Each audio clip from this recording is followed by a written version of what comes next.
An orphan child is searching for her mother's final letter, because if she never finds it, it will be like losing her mother a second time. The attic was dark and heavy with dust. A tiny window let in a faint, pale golden beam of light slicing through the thick air where dust particles floated slowly like tiny sparks suspended in silence. The steady ticking of the wall clock echoed each tick, stabbing like a needle into the heart of the little girl curled up on the wooden floor. She was about 12 years old, small and thin, her face smudged with dirt, but her wide black eyes shone with a mix of fear and fierce determination. In her arms, she clutched an old wooden box. Its surface was scratched, the edges peeling, the lock rusted shut, as if untouched for years. Her trembling fingers traced the narrow gap along the lid. This box, they said, was the last thing her mother had left behind before she was gone. The silence was suffocating. Only the pounding of her small heart filled the attic like a drum beating in the stillness. She swallowed hard, fighting the rising tremor inside her chest. Then, leaning closer, she whispered, her voice shaking like wind slipping through the cracks of the window. "Mom, you left me a letter, but where is it?" Her words blended with the faint hiss of wind through the window frame, vanishing like a prayer into the air. She closed her eyes for a moment. A tear slipped down, landing on the wooden box. Time seemed to slow. The camera lingered on her face, damp eyelashes clinging together, lips pressed so tight they bled, her small chest heaving.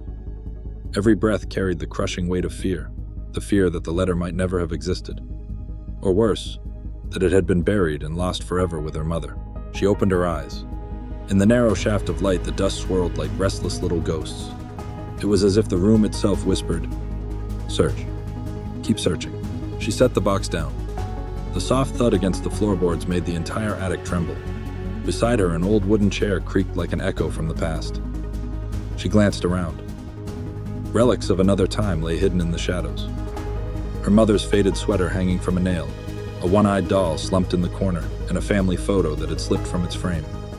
Everything around her seemed to watch, waiting to see what she would do next. Her hand reached for the rusty lock again. The dry scrape of metal rang in the air. Closing her eyes, she took a long breath, whispering as if to herself, "If this really is the last letter, I have to find it, no matter what." In her mind, the ticking of the clock grew faster, louder. A piano melody began, slow, deliberate, each note dropping like water into a deep well. The tension thickened. Not only the audience, but the girl herself was trapped inside the rhythm of her heartbeat, inside the swelling sound. She lifted her head. Something new glimmered in her eyes. It wasn't just fear anymore, it was hunger. Hunger for her mother's final words. Hunger for answers. Hunger to know what love and truth her mother had wanted to leave behind. Her fist clenched tight. She raised her gaze and locked eyes with the audience as if breaking the invisible wall. And then the question burst forth, no longer a whisper, but a challenge meant to pierce every heart watching. "If this was the last letter from your mother, would you do whatever it takes to find it?" The music cut off.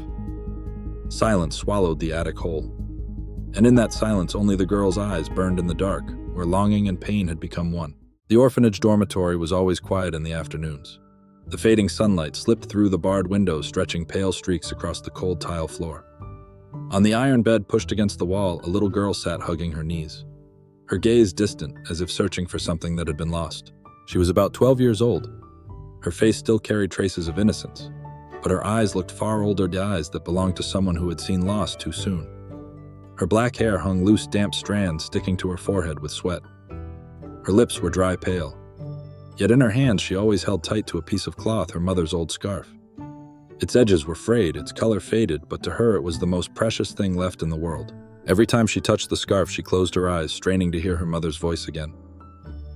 "My daughter, I have something I want to tell you."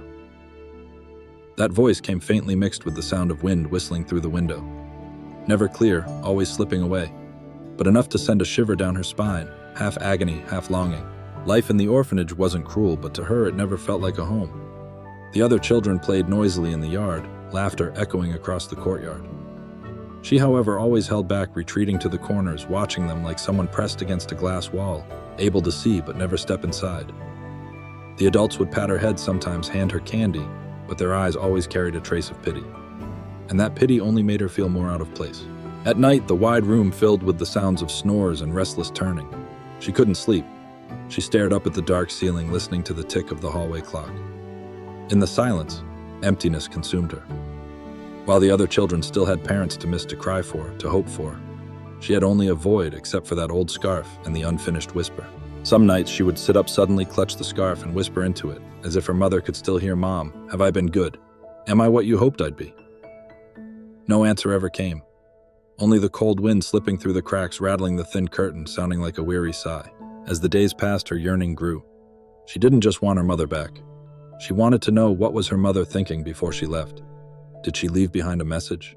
Did she truly believe her daughter would live well, that she wouldn't be alone? These questions gnawed at her, clung to her until it felt like she couldn't breathe without answers. In the orphanage yard stood an old almond tree. Whenever the wind blew, its leaves fell in flurries. The girl would sit beneath it, picking up the golden leaves and arranging them into circles. Then she would murmur, "If Mom were still here, she'd sit with me, wouldn't she?" The other children laughed at her, calling her the strange girl. She pretended not to hear, but inside each laugh, cut like a knife, her memories of her mother weren't many. Just scattered fragments, bony hands mending a torn shirt, the faint scent of brown rice porridge in the kitchen, the soft hum of a lullaby at night, and one image that never faded, her mother sitting by the window, hurriedly writing something on a scrap of paper, eyes glistening with tears. The girl had been too young to understand, then she only remembered her mother saying, "One day you'll know." Then came the illness. The room smelled of antibiotics, harsh light glaring down on her mother's pale face. The little girl sat on a wooden chair, legs swinging, not yet able to grasp why the mother who always held her was so weak. The last time her mother held her hand, she forced a smile and whispered, "There's something I want to leave for you." But before she could finish, her hand went limp. Since that day, the girl had lived with one torment. What was it her mother meant to leave behind? A gift, a secret, or simply the words, "I love you"? No one knew. No one remembered. The adults only said you were too young. Don't think about it. But how could she not think about it when every night that broken sentence replayed in her head like a scratched record? In the orphanage's metal locker, she kept the few things that were hers. An old photo, the scarf, and a small box she had never opened. That box was the only thread connecting her to her mother, the place where she believed the letter might be hidden. Every time she looked at it, her heart ached with hope and fear. If she opened it and found nothing, her hope would shatter. But if she never opened it, she would live forever haunted by the unanswered question. As she grew older, her eyes carried a depth beyond her years. At mealtimes, when the other children fought for spoons of rice, she ate quietly, her mind elsewhere. During playtime, while they shouted and ran, she stood apart, clutching the scarf, her gaze fixed on the sky. Every moment of her life, she wasn't living in the present, but in the hollow her mother had left behind. This girl wasn't just an orphan. She was a fragile heart, tormented by the hunger to be loved, to know the truth, to hear the rest of the sentence left unfinished. And that hunger, like a hidden ember, was ready to ignite the moment she decided to search for her mother's secret letter, no matter what the cost. Her mother's old house sat on the edge of the village, its tiled roof sagging, the walls streaked with green moss. Years had passed since her mother died. The place had fallen empty and silent, its door locked. People said there's nothing there now but dust and mice. But to the girl, that house was a memory chest. Surely somewhere her mother must have left something behind. One afternoon, right after classes let out at the orphanage, she slipped out the gate. The dirt road stretched away, trees rustling their leaves. Her heart raced. Each step felt like a mix of excitement and dread. At the rusty iron gate of the house, she paused, clutching the old scarf to her chest. Through the crack, she peered into the thick darkness inside. She touched the lock. It was cold, pitted with rust, far too strong for her small hands. She gave it a hard shake. The metal rang harsh and made her flinch. Footsteps sounded across the street at once. "Hey, what are you doing there, kid?" A middle-aged neighbor watched her with suspicion. She recoiled, pulling her hand back. I just want to go in," she stammered. "Why, your mom's been gone for years. That house belongs to someone else now. Go home." The woman's blunt words cut the fragile spark of hope. The girl bowed her head, fingers still gripping the scarf. The neighbor turned and walked away, the slap of her sandals sharp in the air. The girl swallowed, stood there a moment longer, and walked off. That night she lay awake. The image of the rusted gate haunted her dreams. In the dream, her mother sat inside the house with a white letter on the table. Just as the girl ran forward, the door slammed and the lock snapped shut. She pounded until her hands bled, but nobody opened it. She woke sweating, breathless, her heart pounding like a drum. In the days that followed, she searched everything she had. The wooden cupboard at the orphanage, the old box under her bed, the few books her mother had left. Nothing. Only dust, mildew, and blank scraps of paper. Each disappointment made her press the scarf tighter, whispering to herself, "It has to be somewhere." Mom couldn't leave without leaving a note, but reality began to press in. The orphanage matron, a strict woman, noticed the girl slipping away, rummaging late into the night. One evening, the matron found her holding the wooden box. "What are you looking for this time? How many times? Stop wasting your time." "There's nothing there," she said. The girl looked up, eyes rimmed red. But I'm sure Mom left something. I have to find it. The matron sighed pity in her voice. Your mother is gone. Stop clinging to fantasy. Move on. Her words hit like a slap. The girl sat silent, clutching the box to her chest as the matron left and the door slammed. In the dark room, she collapsed and wept. It felt as if the whole world had turned its back. School wasn't kinder. Once, when a scrap of paper labeled my mother's letter fell from her pocket, the other children picked it up and passed it around laughing. That girl's crazy. Thinks her mom left a letter. What letter? Make-believe. Right, an orphan always dreaming. Their laughter rang through the classroom. Her face burned and she snatched the paper until it crumpled. Inside, a small sob. If I don't find it, maybe they're right. Maybe I'm only lying to myself. Days slipped into a loop of despair. By day, she stared blankly in class. By night, she tore through drawers and cracks in the orphanage until she was exhausted. Each empty search chipped another piece from her hope. Yet another conflict rose inside her. One voice said, "Give it up. There's nothing." The other, louder and fiercer, said, "No, if you give up, you'll lose Mom a second time. This time permanently." It felt like standing on the edge of a cliff. On one side, hard truth said there was no letter. On the other, a fragile hope promised that if she let go, she would never know. She stood there, heart torn, wanting to stop, unable to. Then she resolved to try again. She slipped behind a group of village kids and climbed the fence. Inside the house, mildew and rotting wood hit her like a smell. Light filtered through holes in the roof, dust drifting in the weak beams. She walked on creaking floorboards, hands shaking. The wooden table still sat in the corner. She opened every drawer, empty. She checked the wardrobe, only tattered cloth and cobwebs. She climbed to the attic where her mother had once written. Her heart thudded. She rummaged through boxes and stacks of old paper. All she found were rats scurrying in the hush of falling dust. A voice shouted behind her. "Who's there?" The new owner had returned. She froze, clutching a paper box, and bolted. The man yelled, "Who let you in? Get out. This isn't your home anymore." She ran into the downpour, heart-pounding, tears blurring her vision. Rain mixed with her tears soaked the old scarf. As she ran, she whispered, "If Mom were here, she'd hold me. But now, all I have is this dark place." That night, she sat alone, drenched the scarf trembling in her hands. "Mom," she whispered, "I don't have the strength. How long do I keep searching?" Despair weighed on her like stone. But in the dark, a thought flickered. Maybe Mom hid it somewhere I've never thought to look. Maybe. The longing rose again. Despite being chased off, mocked, and pushed away, her heart would not let go. She knew that if she quit, she would be accepting that her mother was gone for good, and that was something she could never do. That night, the rain had just ended. The orphanage was steeped in the damp smell of earth moss and wet wood. The girl sat alone by the window, the old scarf in her hand still damp from her desperate escape days before. Her eyes were red sunken, staring out into the gray sky. Inside her chest, a thought pressed like stone.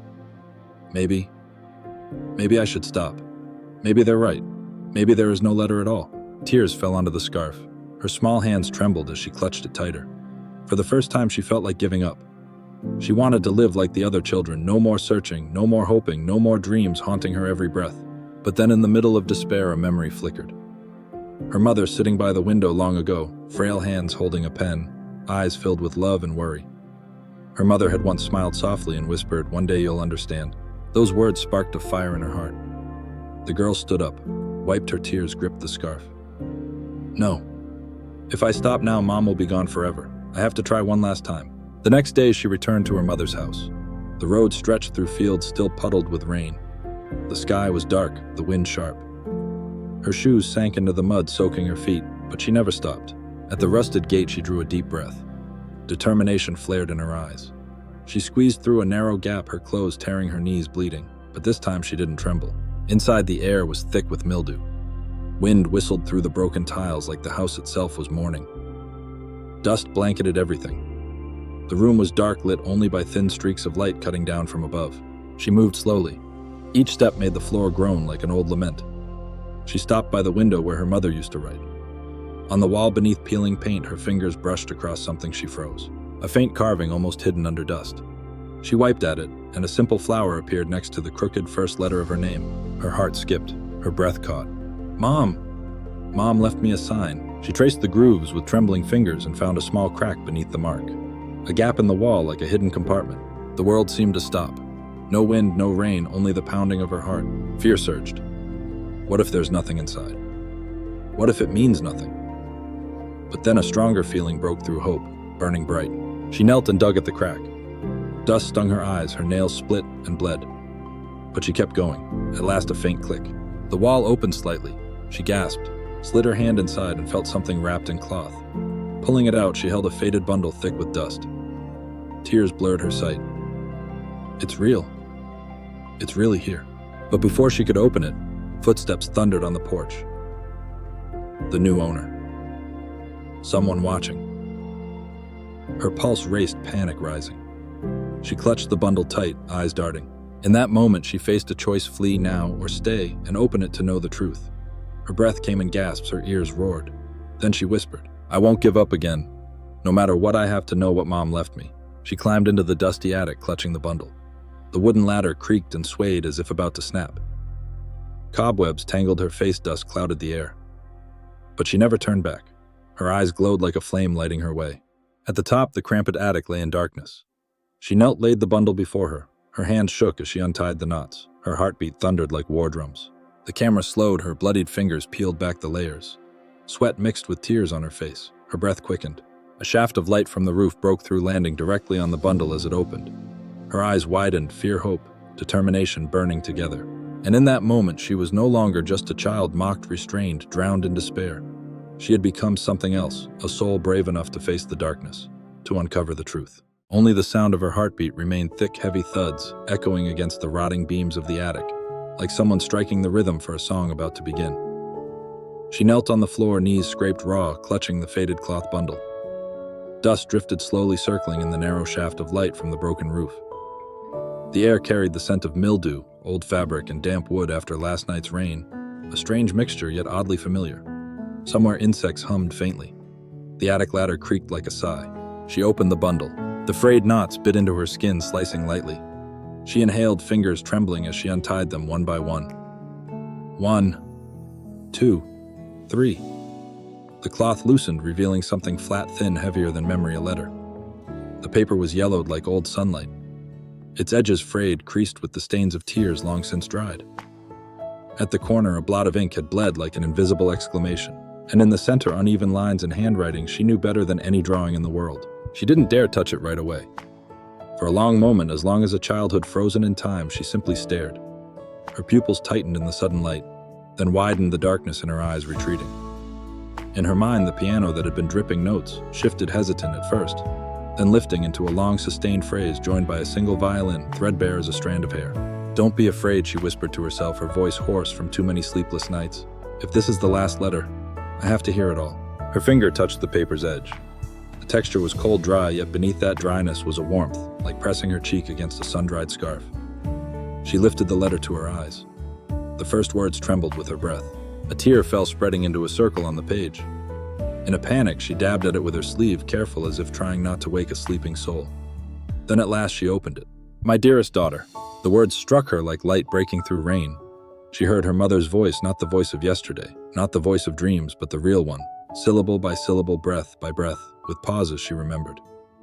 The world fell away until only the letter and her heartbeat remained. "My dearest daughter, if you are reading these words, it means I could not say everything aloud. I'm sorry for leaving you with emptiness too soon. But I want you to know that emptiness is not a black hole to swallow you, it is a sky." She lifted her eyes, blurred with tears. Behind the words, she saw the old window, her mother sitting there, gray sweater hair tied back, thin hands cupping a steaming cup of tea. Steam curled like tiny clouds. Her mother wrote, pausing often, glancing toward the little girl playing with a one-eyed doll. A tender smile touched with sadness. She heard the clink of spoon against porcelain, the whisper of curtain in the wind. She read on. "When you were little, you asked, 'Mom, why do the clouds change shape?' I told you because the sky is not afraid to change. I want you to remember that. There will be days when life looks gray as storm clouds, nights without stars. But the sky remains vast, waiting for light to return." The violin stretched into a long note. Her fingers steadied.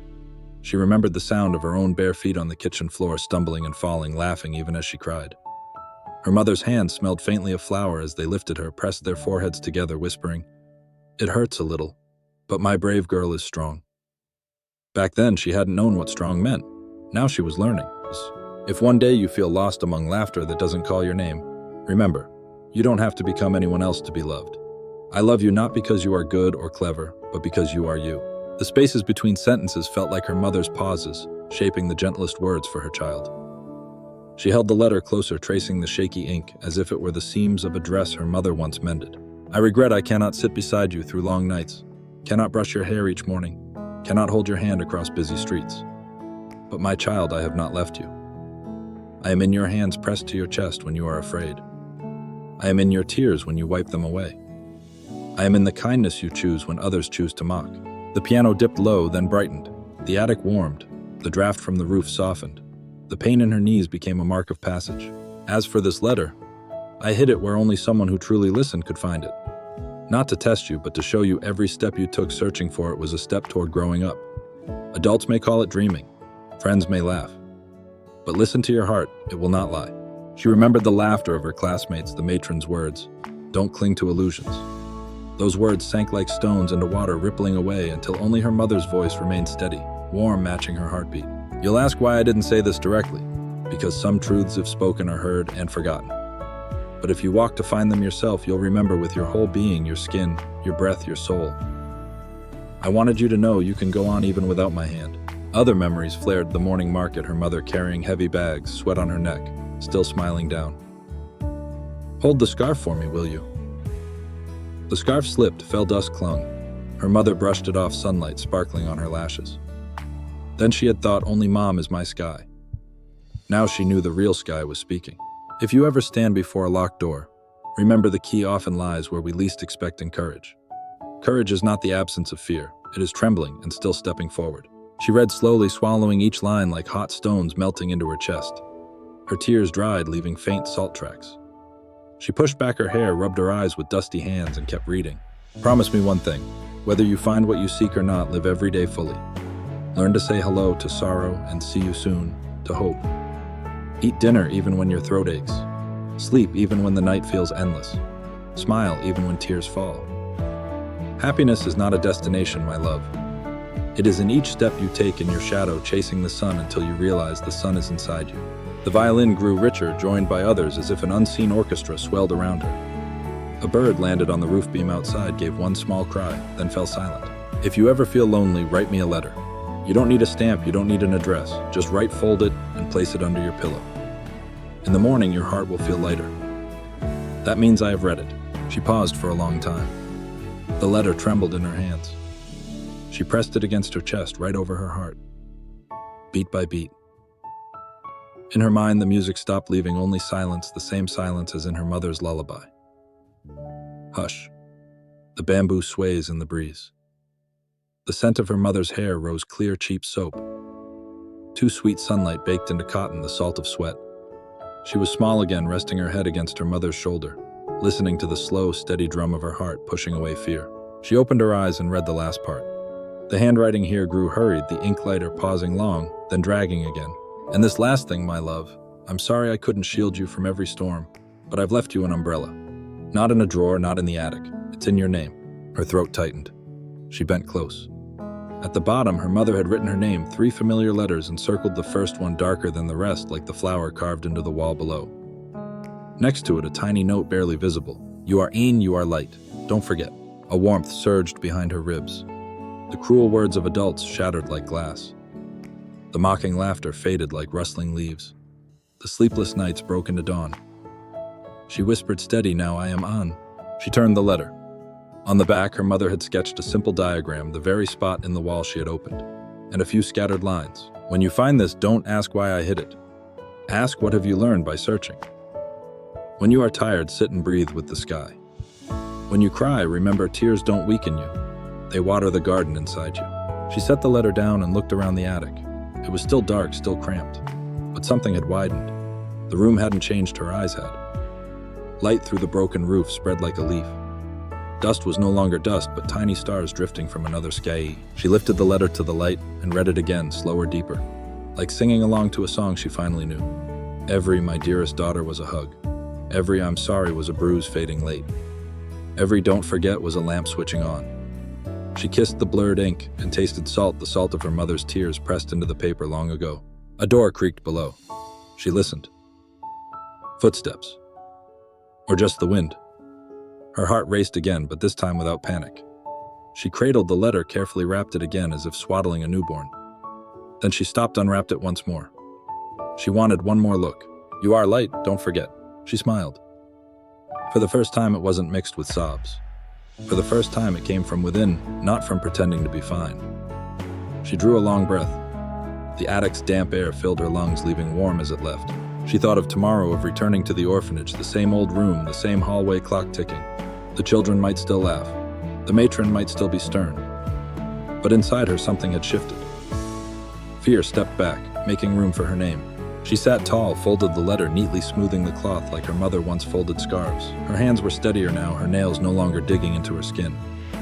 She pressed the bundle flat, as if winding a music box for the first time. Before standing, she opened the letter once more and whispered, not to read, but to answer. "Mom, I've learned that I can fear and still move forward. I can be lost and still shine. I'll write to you whenever I feel alone. And I'll live not to prove anything to anyone, but to keep my light from going out." A breeze slipped through the roof, stirring the torn curtain. In her mind, the violins faded, the piano hushed. Only one final note lingered long, complete like a prayer answered. She rose. The attic ladder still creaked, but it no longer frightened her. She held the bundle to her chest, stepped carefully down her clothes, brushing spiderwebs that sparkled like threads of silver. At the attic's mouth, she paused, glancing back at the flower carved into the wall. She smiled at it like bowing to a milestone passed. Then she lifted her gaze through the hole in the roof. The sky, not very blue, not very bright, but vast. High above, a cloud stretched thin, shifting first a bird, then a waving hand. She squinted, letting light flood her eyes. In that moment, she knew every step down the ladder was no longer fleeing darkness, but walking toward something with a name. She whispered it softly on. She clutched the bundle closed, the hatch turned. The wooden door below awaited. Beyond it, the muddy road. Somewhere far away, harsh voices might still exist. But right here, pressed to her chest, was a letter, warming with each heartbeat, ink stirring like waves of light.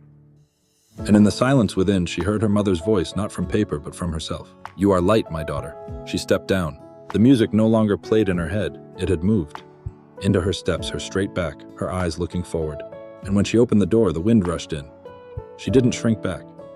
She let it wash over her, drying the rain from the old scarf, sweeping away the mildew, carrying a soft greeting toward the sky. And she walked on. The wooden door closed behind her. The dirt road stretched ahead, puddled with rain. Evening light turned honey-colored, the last rays of the day slanting through gray clouds and broken streaks. The girl clutched the bundle to her chest, walking slowly but firmly. Each step sinking into mud, no longer felt heavy, but instead whispered, "You are moving forward." In the wind, the old scarf fluttered. For the first time, it no longer looked like mourning, but like a ribbon tied gently to her arm, reminding her that her mother was still near. She lifted her eyes to the sky, no longer clouded with sorrow, but shining softly with light. Her heart still trembled, yet every beat now carried warmth and steadiness. Back at the orphanage, the children still laughed and played. The mocking voices and sideways glances hadn't changed. One boy sneered. Still chasing that imaginary letter, she only smiled. Not in defiance, not in retreat, just a calm smile that needed no explanation. Holding the bundle close, she walked past them, her gaze fixed beyond the yard, beyond the brick wall toward the sky, awash with light. In class, when the matron called roll, her eyes lingered on the girl, no longer with irritation but with surprise. The child who once sat in shadows now carried a quiet presence. Her small shoulders no longer curled inward, her eyes no longer fixed on the floor. The matron sighed, not out of anger this time, but with the recognition that the girl had found something no adult could give her. That night, the dormitory filled with the usual chorus of snores and restless turning. She lay still, the letter tucked beneath her pillow. But this time she did not toss, did not bite her lips to stop tears. She placed her hand over her heart, closed her eyes, and felt her mother whisper in the stillness, "You are light." A gentle smile spread across her face, soft as moonlight, spilling through the bars of the window. Days passed and she changed. Not loudly, but quietly, steadily. She still went to class, ate meals, lined up for chores like every other child. But each movement carried a new assurance. When she picked up a fallen leaf in the courtyard, she no longer traced lonely circles on the ground. She lifted it to the sunlight, smiling as if speaking to her mother. When teased, she no longer flushed or ran. She stood, smiled softly, and let the laughter dissolve into nothing. She began to write. Not homework, but small letters to her mother, folded and placed under her pillow as instructed. At first, only a few words.